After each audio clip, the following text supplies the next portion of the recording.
get a documentary to get a pre-sale internationally? How do you do it? Because you've got the goods. So how do these guys, what advice has anyone got on the panel to say, okay, they've got their act together, now what do they do if they're talking about moving to a global market?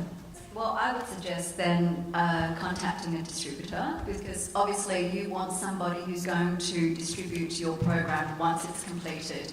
And at an early stage, at this stage where maybe you only need 20% of the budget, meet a distributor and show them what you have, and if they're interested, then what they would do is either find a broadcaster that they think it may work for. So, for example, you've got your money from the ABC, and maybe they think that, someone in Japan, such as NHK, might like it. So what a distributor can do is then take your rough cut that you have and then pitch it to their broadcaster and ask for a pre-sale money.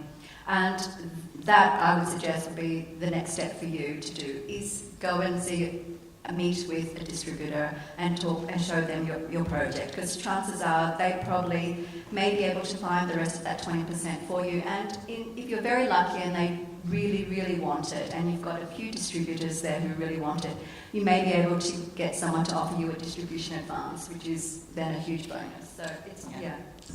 I think apart from contacting distributors, it can be really useful if you do think your idea really has got global possibilities or could work in particular markets, to look at contacting a producer in one of those markets. So say, for example, you want to do something that might be about Antarctica and the Arctic, then maybe there's real value in trying to hook up with a Canadian producer, because they're going to have relationships with their own broadcasters.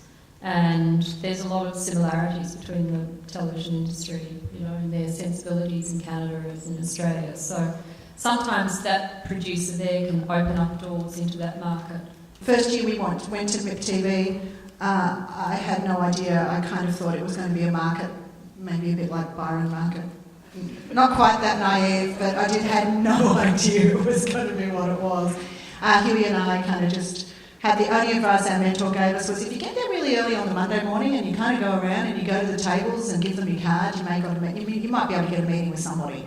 And so we got there really, really early when there's no one there on the Monday morning. We went round to everyone's tables and we sat there and we smiled. And we said, oh yeah, we're from Australia. We've come such a long way. Wow, it's nice, isn't it? Gee, you've got a good view out of your window. Till they said, would you like a meeting with somebody? And really got, I think, we had no meetings. We had 3 meetings booked, I think, before we left, and we had 72 meetings at MIPCOM and in the 4 days, because we just asked. We just went and asked. And sometimes we didn't meet with the person who we were supposed to meet with, but they then said, oh, you need to meet with so-and-so, and they worked that out.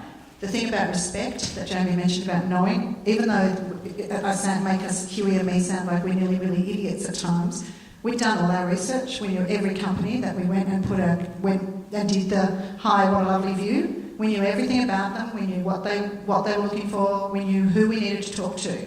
And underneath the veneer of just being from the country in Australia was a whole lot of strategy and a whole lot of smarts. Especially, I think, for Sally and particularly for producers, I would recommend the smaller markets, because the ratio of producers to commissioning editors is about 2 to 1. Yeah, it's really good. So your chances of meeting a commissioning editor, this is, for a producer, it's so important for you to form those relationships, because our industry is very much about relationships. And when I represent a producer, I always say to them, it's you that I'm representing, it's your talent, and they have to believe that you can pull off what it is that you're pitching, because everything sounds great on paper, but unless they see your work and unless they know who you are, they're not going to give you money and risk something turning out really badly. And for me as a distributor, I mean, the bigger markets like MIPCOM, which is in October, and MIP TV in April, for us, because we represent so many producers and our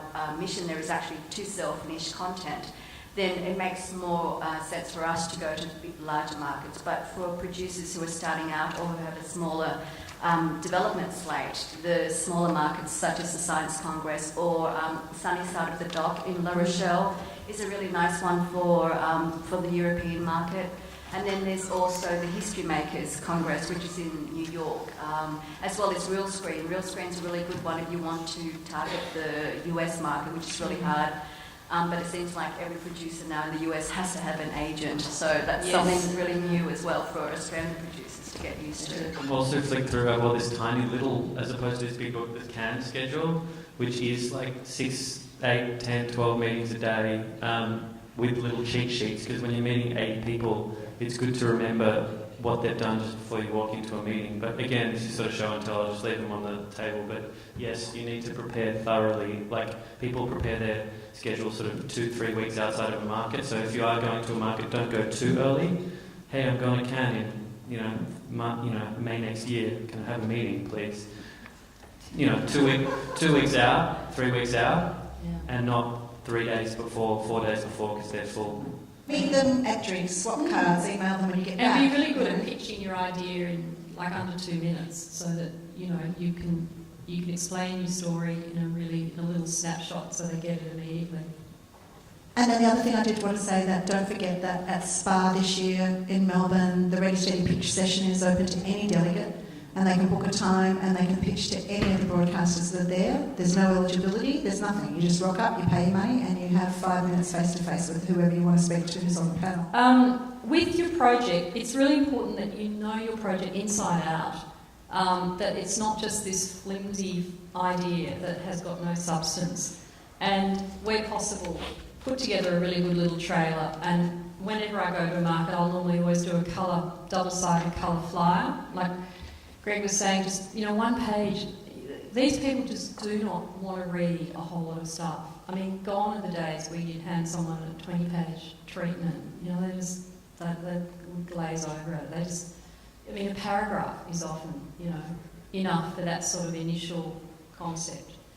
And always be really courteous and polite with people. If they don't like your idea, don't get angry with them and stomp off and, sulk. Because if they don't like your idea, then sometimes just start a conversation. Find out what's working for them, find out, just use their market intelligence to just broaden your own scope about what works, and, and that can be really helpful. And it's really important to listen to feedback too. If people give you feedback about your project, don't go, "Oh, they didn't like my idea." Just sort of listen to what they have to say, because there can be some really, helpful feedback there. When people are pitching me ideas or approaching me or whatever, I want to know if they are genuine, or if there's somebody who just thinks, "Oh, it's really cool to be a filmmaker, and this is just something I'd really like to do. I'd really like to make a film," and you just like, "Oh, go away." Because I'm telling you, it is so, so hard to be successful. It's really, really hard. You've got to be just incredibly tenacious and incredibly persistent. You've got to have such a thick skin, because you get told no so many times. And, it's just not for the faint-hearted, is what I would say.